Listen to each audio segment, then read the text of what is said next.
बिस्मिल्लाहिर्रहमानिर्रहीम। बिस्मिल्लाहिर्रहमानिर्रहीम। पिछले लेक्चर में हमने डिस्कस किया था डेरिवेटिव्स के बारे में। अब हम रिस्क मैनेजमेंट से रिलेटेड और जो कंसेप्ट हैं उनको ब्रीफली डिस्कस करेंगे। और उसमें रिस्क मैनेजमेंट में अभी तक हमने कुछ बातें की बिजनेस के लेवल पे, इंडिविजुअल के लेवल पे। तो जो मल्टीनेशनल कंपनीज होती हैं उनको कंट्री का रिस्क भी फेस करना पड़ता है, क्योंकि वो मल्टीपल कंट्रीज में ऑपरेट कर रहे होते हैं। तो उन कंट्रीज के जो फैक्टर्स होते हैं, जो मैक्रो इकोनॉमिक फैक्टर हो सकते हैं या पॉलिटिकल फैक्टर हो सकते हैं, वो भी एमएनसीज के यानी मल्टीनेशनल कंपनीज के बिजनेसेस को और उनकी जो फोरकास्ट होती है फॉर कैश फ्लो, उनको एडवर्सली इफेक्ट कर सकते हैं। तो उनका जो एडवर्स इफेक्ट है उसको हम रिस्क कहते हैं और हम इनको कंट्री रिस्क कहते हैं। Country risk represents the potentially adverse impact of a country's environment on the MNC's cash flow. अच्छा, कंट्री रिस्क असेसमेंट की जाती है। Country risk can be use to monitor countries where the MNC is presently doing business. पहला उन country का risk assess किया जाता है।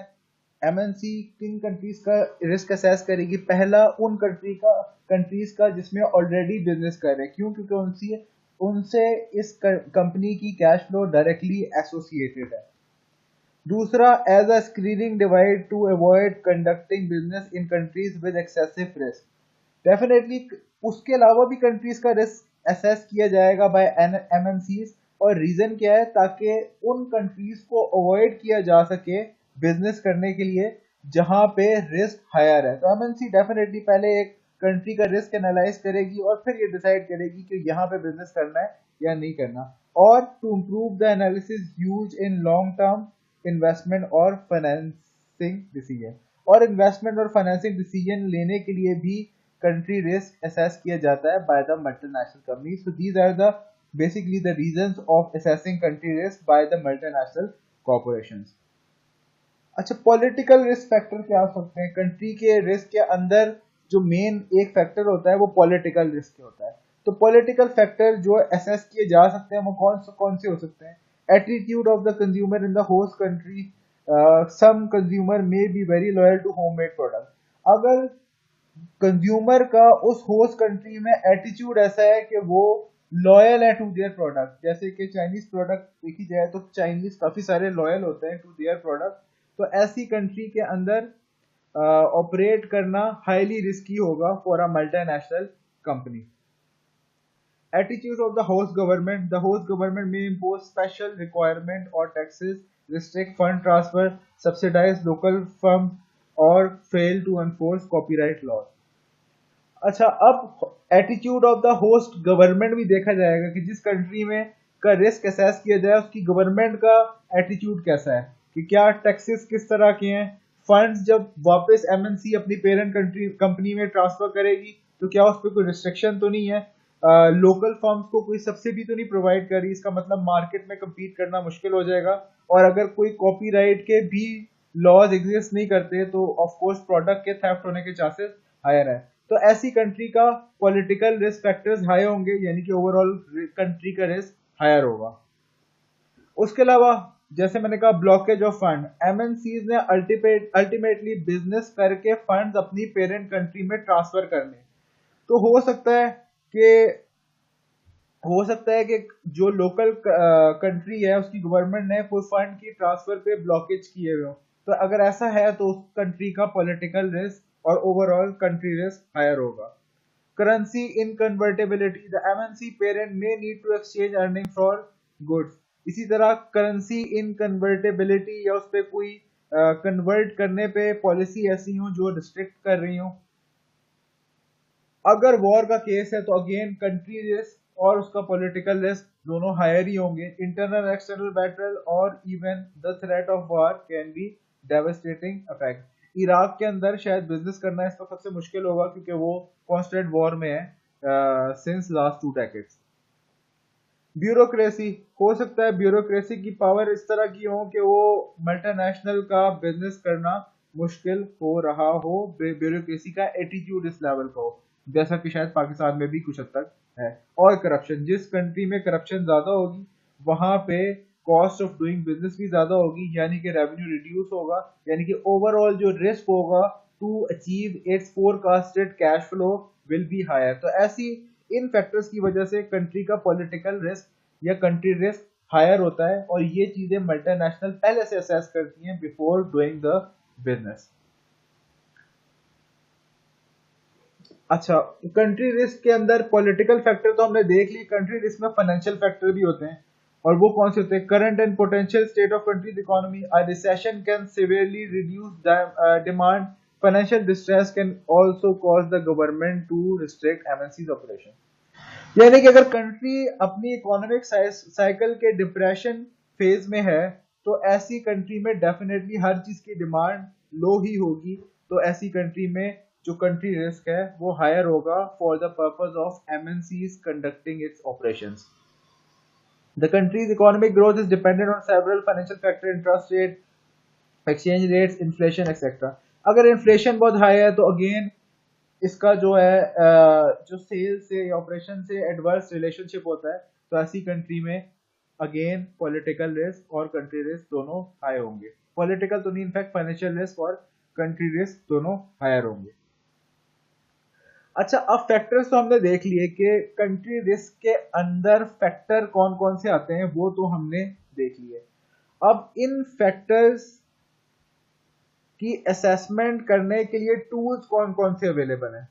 अब macro assessment of a country risk is an overall risk assessment of a country without considering the MNCs business।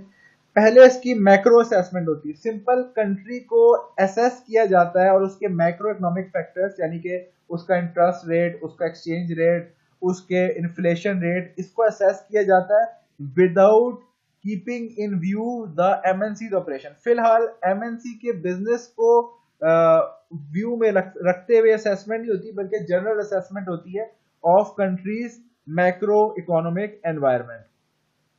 फिर उसके बाद micro assessment of a country risk is the risk assessment of the country related to the MNCs type of business. फिर micro level पे देखा जाता है जो MNCs business करने के इंटेंट कर रही हैं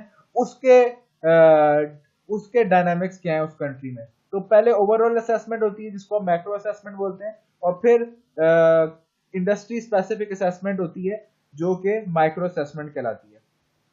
अच्छा, अब इन असेसमेंट को पॉलिटिकल रिस्क को असेस करने का तरीका देख लिया, पॉलिटिकल रिस्क कौन कौन से होते हैं वो देख लिया। अब इसके लिए जो टेक्निक्स होती हैं, first one is checklist approach. A checklist approach involves rating and weighting all the identified factors and then consolidating the rate and weight to produce overall assessment।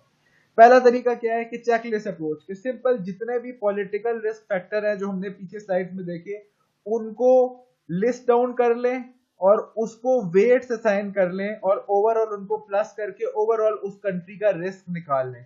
तो चेकलिस्ट अप्रोच में क्या होता है कि हर फैक्टर को rate कर लिया जाता है और उसको as per its potential significance उसको वेट असाइन कर दिया जाता है और मल्टीप्लाई करके उसको ओवरऑल कंट्री का रिस्क असेस कर लिया जाता है। Second is Delphi technique. The Delphi technique involves collecting various independent opinions and then averaging and measuring the dispersion of those opinions। Simply क्या होता है कि एक्सपर्ट से कंट्री के बारे में ओपिनियन ले लिया जाता है और फिर देखा जाता है उन ओपिनियन में कौन कौन से कॉमन है, उसका एक एवरेज ले लिया जाता है और देखा जाता है कि जो एक्सपर्ट्स हैं, कंट्री एक्सपर्ट, उनके ओपिनियन में कितनी वेरिएशन है और उसकी बेसिस पे ये असेस किया जाता है ओवरऑल कंट्री का रिस्क क्या है। अगर तो ओपिनियन कॉमन है तो उसकी बेस पे आप इजीली कंट्री का रिस्क असेस कर सकते हैं। फिर तीसरी, अभी तक जितनी टेक्निक है उसके अंदर क्वांटिटेटिव नहीं है, ये सब्जेक्टिव है। आपने रेटिंग भी की तो क्वालिटी की बेसिस पे रेटिंग की और उसके बाद डेल्फी टेक्निक्स में तो ओपिनियन यूज किया। फिर क्वांटिटेटिव टेक्निक्स भी हैं। आप सिंपल पीछे जो फैक्टर्स हैं जिस तरह के अगर इकोनॉमिक रिस्क कैलकुलेट हो रहा है तो आप इंटरेस्ट रेट का पास्ट डेटा देख सकते हैं, आपने एक्सचेंज रेट रिस्क देखना है तो एक्सचेंज रेट का पास्ट डेटा देख सकते हैं। और क्वांटिटेटिव टेक्निक्स जैसे कि रिग्रेशन है, सेंसिटिविटी एनालिसिस है, उनकी बेसिस पे एनालाइज किया जाता है कि कंट्री का ओवरऑल रिस्क कैसा है। तो तीसरी टेक्निक जो यूज की जा सकती है वो क्वांटिटेटिव एनालिसिस है। और चौथा है इंस्पेक्शन विजिट, कि उधर किसी कंट्री के फर्म के एग्जीक्यूटिव या गवर्नमेंट ऑफिशियल खुद ही उस कंट्री को विजिट करें, थोड़े दिन रहे, ट्रैवल करें और असेस करें कि ओवरऑल कंट्री का एनवायरनमेंट कैसा है for the conduction of business. तो बेसिकली ये तीन चार टेक्निक्स हैं जो पॉलिटिकल रिस्क को असेस करने के लिए यूज होती हैं। अच्छा, एक बात और याद रखिएगा कि ये सारी टेक्निक जरूरी नहीं है आइसोलेशन में यूज हो। मोस्टली जो कंपनीज होती हैं वो ये सारी टेक्निक्स मिला के यूज करती हैं to assess overall countries risk.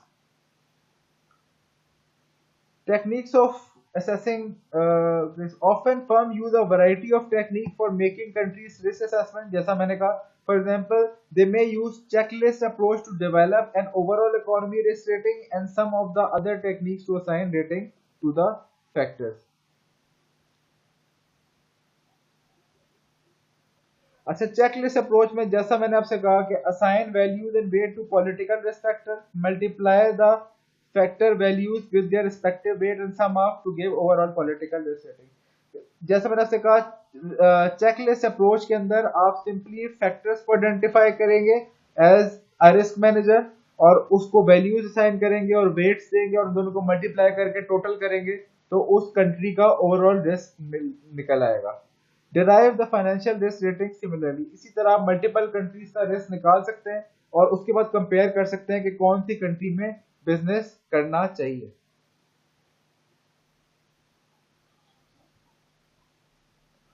Some countries are rated higher according to some risk factors but lower according to others. On the whole, industrialized countries tend to be rated highly, while emerging countries tend to have lower risk rating.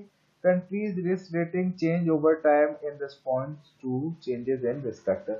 Definitely, ये बात self implied है कि आपकी हो सकता है किसी technique की बेसिस पे कोई कंट्री का रिस्क हायर हो और दूसरी टेक्निक की बेसिस पे किसी और कंट्री का रिस्क हायर हो। तो ये ओवरऑल कंपनी का मेथड होता है। ये हो सकता है उस पर मल्टीपल टेक्निक यूज करके एवरेज आउट करें। तो ये कंपनी की पॉलिसी है, वो कौन सा मेथड यूज करती है और किसको ज्यादा रिलायबल कंसिडर करती है। दूसरी चीज ये है कि जो रिस्क, किसी भी कंट्री का रिस्क है वो विद द टाइम चेंज हो जाता है, रिस्क कोई कांस्टेंट चीज नहीं है।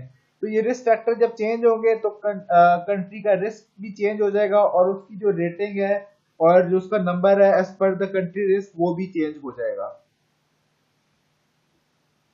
अच्छा, अब जिस कंट्री का रिस्क ज्यादा है, अब ये फाइनेंस वाली बात है। अगर जिस कंट्री का रिस्क ज्यादा है, रिस्क से बोलते हैं वेरिएबिलिटी ऑफ आउटकम, यानी कि आपने अगर फ्यूचर्स ईयर के सेल्स या कैश फ्लो या प्रॉफिट को फोरकास्ट किया हुआ है तो उसके फोरकास्ट से डेविएट होने के चांसेस कितने हैं, इसको ही रिस्क बोलते हैं। और उसके फैक्टर्स हमने देख लिए, पॉलिटिकल फैक्टर भी हो सकते हैं, वो फाइनेंशियल फैक्टर्स भी हो सकते हैं। तो अगर एक कंट्री का रिस्क ज्यादा है, रिस्क का मतलब ये है कि कंपनी के उस कैश फ्लो को अचीव करने के जो चांसेस हैं वो लो हैं या उसमें रिस्क ज्यादा है, डेविएशन के चांसेस ज्यादा हैं, तो उस तो फोरकास्ट जो है जो कैश फ्लो की वो शायद अचीव ना हो पाए। अगर किसी कंट्री का रिस्क आता है तो उसको फोरकास्टिंग में दो तरीके से इनकॉर्पोरेट किया जा सकता है। कैपिटल बजटिंग आपने पढ़ी भी होगी और अगर नहीं पढ़ी तो आप अपने इन्वेस्टमेंट एंड सिक्योरिटी एनालिसिस के सब्जेक्ट में पढ़ेंगे। और उसके अंदर क्या होता है कि आप सबसे पहले कैश फ्लो की फोरकास्टिंग करते हैं। तो अगर किसी कंट्री का रिस्क आता है तो उसकी फोरकास्टिंग में दो तरीके से एडजस्ट किया जा सकता है। Bye adjusting the discount rate, क्योंकि अल्टीमेटली वो डिस्काउंट रेट से डिस्काउंट की जाती हैं कोई भी टेक्निक यूज की जाए। तो अगर किसी कंट्री का रिस्क आता है तो आप कंजर्वेटिव साइड पे उसका डिस्काउंट फैक्टर हायर यूज करेंगे या disgusting adjusting the cash flow. और अगर किसी कंट्री का रिस्क आता है तो आपकी उसकी कैश फ्लो के एस्टिमेट जो होंगे वो कंजर्वेटिव होंगे, आप लोअर साइड पे कैश फ्लो रखेंगे। तो आप इन दोनों में से कोई भी चीज कर सकते हैं या दोनों कर सकते हैं। अगर जिस कंट्री का रिस्क ज्यादा है आप कैश फ्लो के एस्टिमेट कंजर्वेटिव रख सकते हैं या उसका डिस्काउंट फैक्टर को हायर रख सकते हैं या दोनों कर सकते हैं। Adjusting the discount rate, the higher the perceived risk, the higher the discount rate that should be applied to the project. जैसा मैंने आपसे कहा adjusting to the estimated cash flow. By estimating how the cash flows could be affected by each form of risk, the multinational company can determine the probability distribution of the net present value of the project.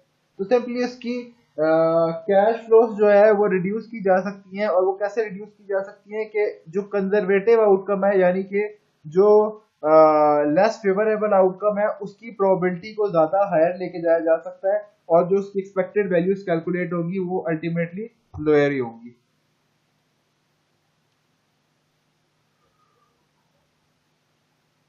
The benefits of direct foreign investment can be offset by country risk, the most severe of which is the host government taking over. To reduce the chance of a takeover by the host government, firm should often use the following strategy. अच्छा, एक और risk होता है जो foreign companies को होता है कि जो होस्ट गवर्नमेंट है, यानी कि जो गवर्नमेंट जहां जिस कंट्री में इन्वेस्ट करने जा रहे हैं, उसकी गवर्नमेंट के बिजनेस को टेक ओवर ही ना कर ले थ्रू स्टैट्यूटरी चेंजेस के आपका जो है नेशनल असेंबली में कोई पास हो गया रूल के जिसके तहत आप फॉरेन फर्म्स को टेक ओवर कर रहे हैं, तो ये भी एक थ्रेट होता है to the foreign foreign companies. तो इस थ्रेट को रिड्यूस करने के लिए ये वाली स्ट्रेटेजीज यूज की जा सकती है.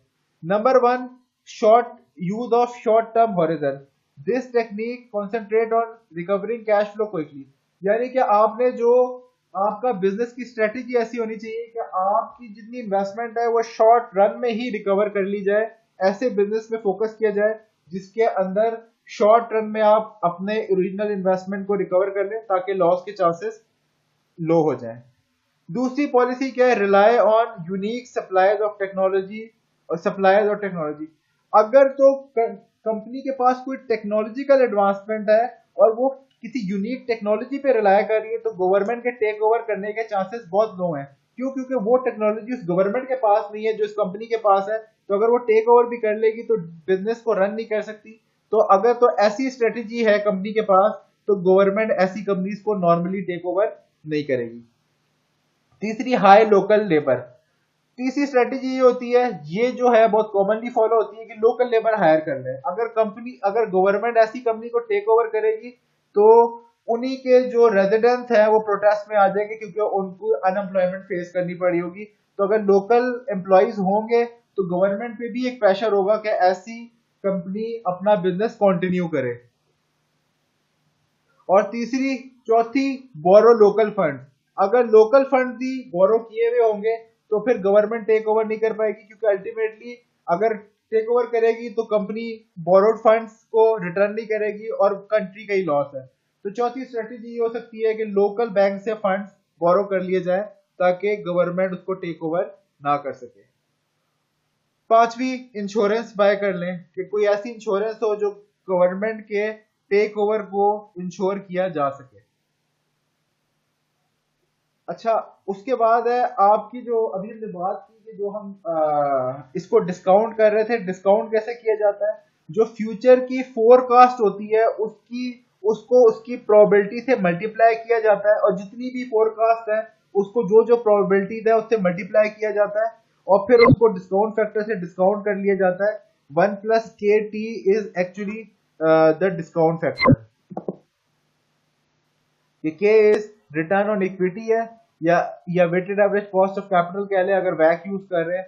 और इसकी बेसिस पे, और इसके बारे में डिटेल आप पढ़ेंगे अपने इन्वेस्टमेंट एनालिसिस के सब्जेक्ट में कि कैसे फोरकास्ट को उसकी प्रोबेबिलिटी से मल्टीप्लाई किया जाता है, उसको टोटल किया जाता है जो कि उसकी एक्सपेक्टेड वैल्यू होती है, और उसके सम को फिर डिवाइड कर दिया जाता है to the discount factor.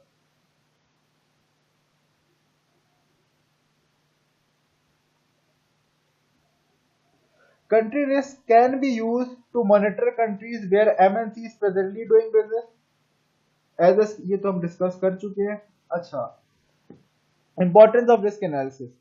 There are two fundamental reason to perform a project risk analysis. अब हम प्रोजेक्ट रिस्क की बात कर रहे हैं. Before making a final acceptance of decision, project cash flow are risky and may not be equal to the estimate used to compute net present value. Forecasts are made by human who can be either too optimistic or too pessimistic when making their cash flow forecast. Risk analysis will help guard against such biases. तो basically risk analysis इसीलिए की जाती है ताकि आपका जो NPV है उसमें रिस्क राइज हो रहा होता है तो उसको एडजस्ट किया जा सके। एनपीवी जरूरी नहीं है आपकी ठीक हो।